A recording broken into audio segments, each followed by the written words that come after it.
Xin kính chào quý vị. Bản tin thị trường thủy sản tháng 3 có một sự kiện nổi bật là Hội chợ Thủy sản Quốc tế Bắc Mỹ vừa mới diễn ra từ ngày 12 đến ngày 14 tháng 3 năm 2023 với sự tham gia của hàng trăm doanh nghiệp trên thế giới, trong đó có 17 doanh nghiệp hàng đầu của Việt Nam. Năm nay, số lượng doanh nghiệp tham gia hội chợ này tăng mạnh, nhất là ở khu vực châu Á, Thái Bình Dương. Nhiều đối tác truyền thống và các nhà nhập khẩu mới đến với hội chợ với mong muốn tìm kiếm các sản phẩm mới của Việt Nam.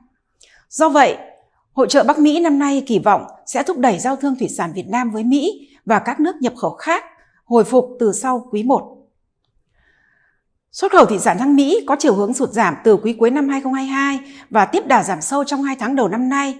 Đến nay, Mỹ chỉ còn chiếm có 14,5% tổng xuất khẩu thủy sản của Việt Nam, nhưng vẫn giữ vị trí thị trường nhập khẩu số 1. Dù lạm phát đã hạ nhiệt, giá xăng dầu đã giảm, nhưng các chi phí sản xuất và giá các sản phẩm thiết thực của Mỹ vẫn cao. Người dân Mỹ vẫn phải thắt chặt chi tiêu trong giai đoạn này và có xu hướng tiêu thụ sản phẩm có giá trị thấp hơn. Do vậy, giá trung bình nhập khẩu thủy sản của Mỹ trong tháng đầu năm đã giảm hơn 9% so với cùng kỳ năm ngoái. Việt Nam cũng nằm trong các nước bị giảm xuất khẩu sang thị trường Mỹ vì giá trung bình giảm với mức tương đương.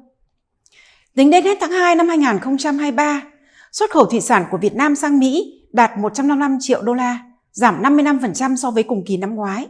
Trong đó, riêng tôm chiếm 37%, cá ngừ chiếm 23%, cá tra chiếm 17% và các mặt hàng cá biển khác chiếm 15%. Trong bối cảnh lạm phát, nhập khẩu và tiêu thụ thủy sản của Mỹ sẽ tăng tỷ trọng đối với phân khúc hàng đông lạnh và giảm nhiều hơn ở phân khúc hàng chế biến giá trị gia tăng. Giá xuất khẩu sẽ tiếp tục giảm so với năm trước. Do vậy, sẽ khó có sự bứt phá mạnh mẽ trong những tháng tới.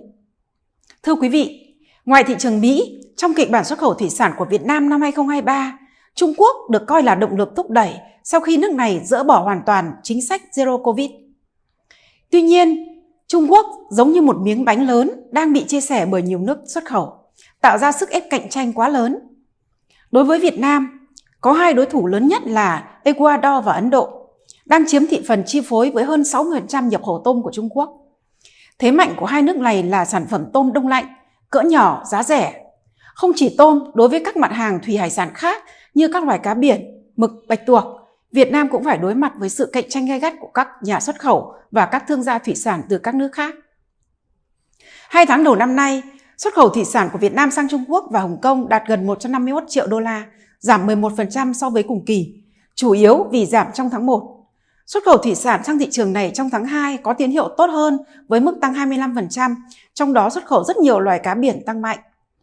Ngoài sản phẩm chủ lực và có thế mạnh như cá tra, các doanh nghiệp thủy sản Việt Nam có thể khai thác thế mạnh từ hàng thủy sản tươi sống xuất khẩu sang thị trường Trung Quốc cho các phân khúc nhà hàng, khách sạn, du lịch.